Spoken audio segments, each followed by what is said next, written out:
Imagine un message gravé dans la roche à 10 minutes de Bordeaux qui attend depuis 25 000 ans. Il s'agit du corps d'une femme avec une corne de bison dans la main, couverte de 13 stries qui représentent le cycle lunaire et le cycle menstruel de la femme. Elle, c'est la Vénus de l'Ocel. Elle pose la main sur son ventre et clame haut et fort « Mon sang est l'horloge du ciel ». Et c'est ce que nous allons voir dans cette vidéo.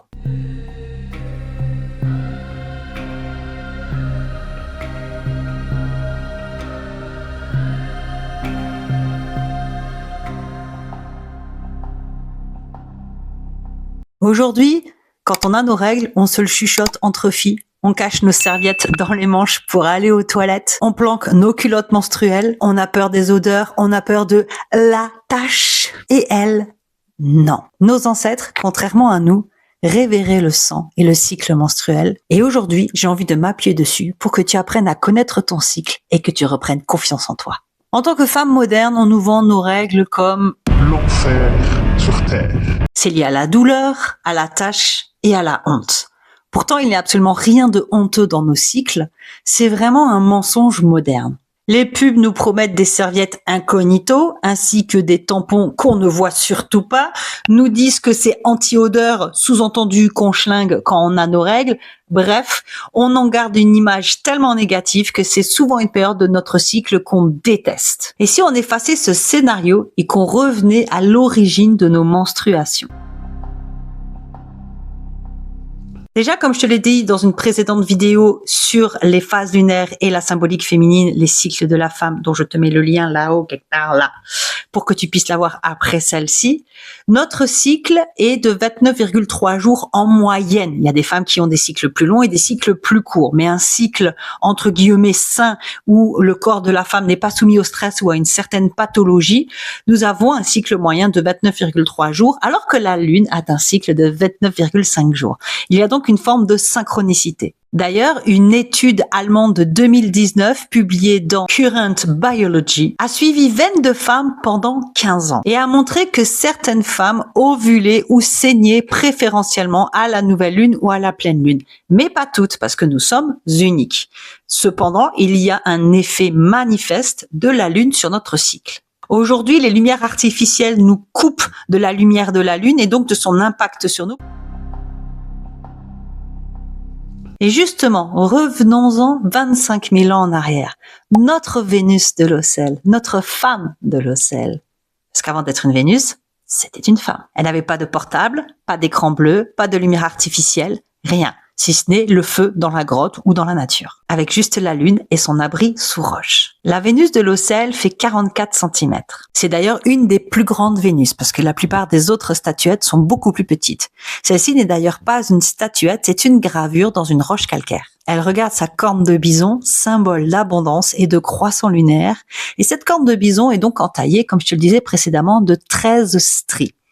La plupart des archéologues sont d'accord pour dire que ces stries correspondent aux 13 mois lunaires et aux 13 menstrues annuels. Donc les archéologues admettent un lien explicite entre les cycles lunaires et les cycles menstruels que décrit cette Vénus de l'Ocel. Et plus tard, lors de l'apparition des premières déesses lunaires, Ishtar, Artémis, Hécate, tous incarnent un lien entre le féminin et la lune, souvent associé au sang comme force régénératrice. Parce qu'il faut bien comprendre que pour nos ancêtres préhistoriques, voir une femme saigner et survivre à cette blessure, à ce sang qui coule, c'était quelque chose de mystique en fait.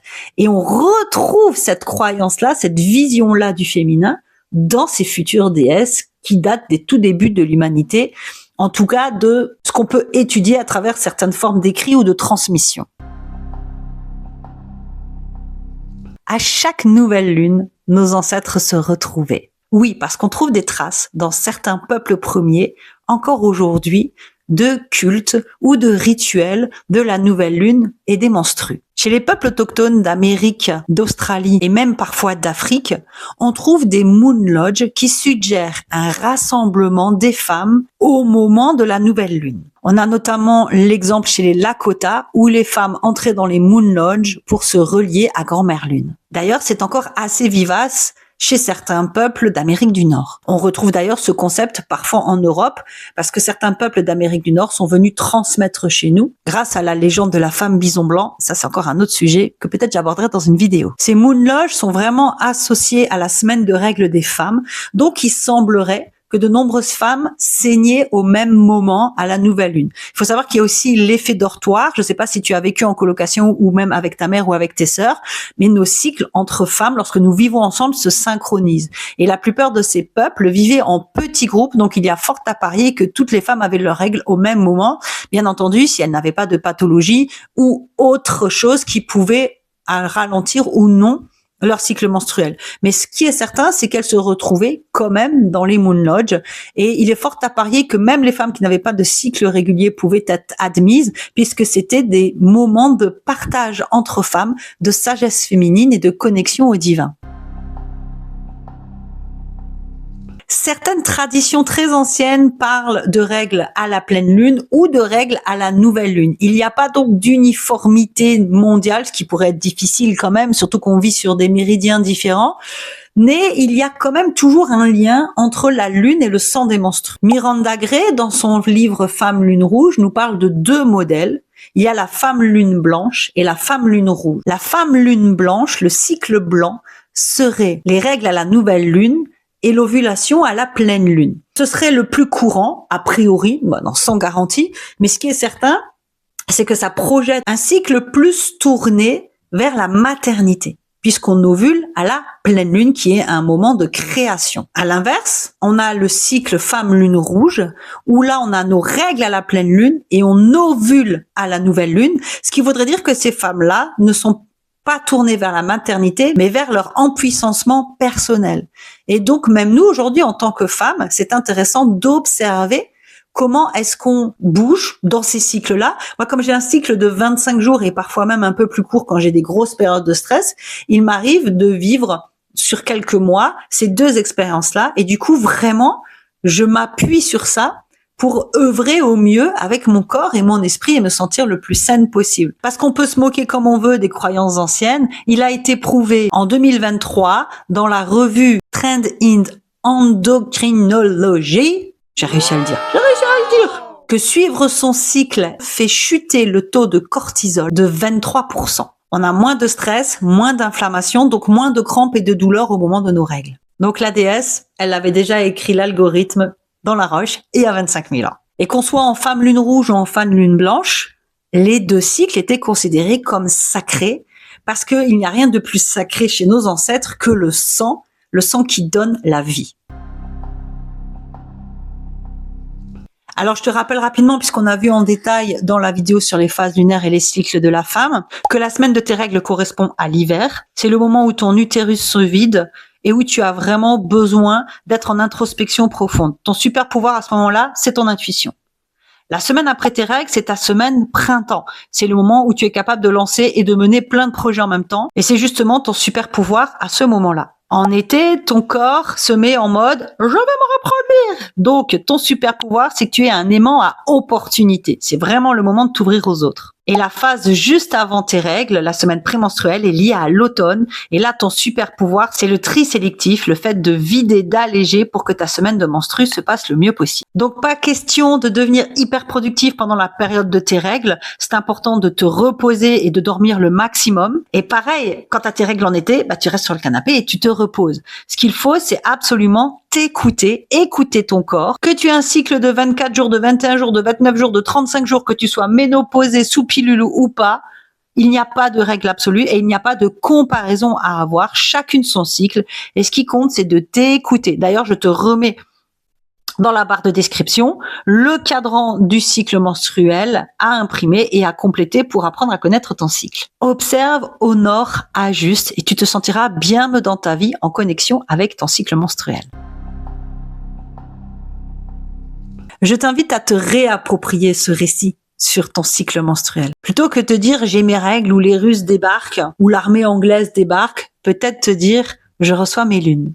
Plutôt que de te dire que tu es irrationnel, que tu es ingérable, te dire tout simplement que tu es dans une période où tu as besoin de calme et de réflexion. Plutôt que de te dire j'ai mal, je suis faible, te dire que ton utérus est en train de danser et que tu lui offres l'espace de repos pour s'exprimer. Chaque mot sculpte la chimie de ton cerveau pour que tu apprennes à accueillir et à aimer ton cycle menstruel. La déesse, la Vénus de Lozelle, ne s'excuse pas d'être ronde.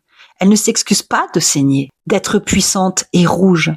Alors pourquoi toi, à ta prochaine goutte de sang au fond du slip, pense à la Vénus de Lozelle et à sa corne. Tu n'es pas juste hystérique, tu n'es pas juste dans la douleur, tu es en rythme, et en rythme sacré, en connexion avec ce qu'il y a de plus pur et de plus naturel en toi. Je dirais même de plus divin. La Vénus de Lozelle te fait signe depuis 25 000 ans. Tu tiens le calendrier du monde dans ton ventre. Porte-le fièrement, partage ça aux copines, que ce soit des garçons ou des filles, afin de démocratiser le cycle menstruel et la semaine de règles, la semaine de lune de sang. Parce que lorsqu'on réconcilie cycle et confiance, on devient tellement puissante, on respire autrement, littéralement.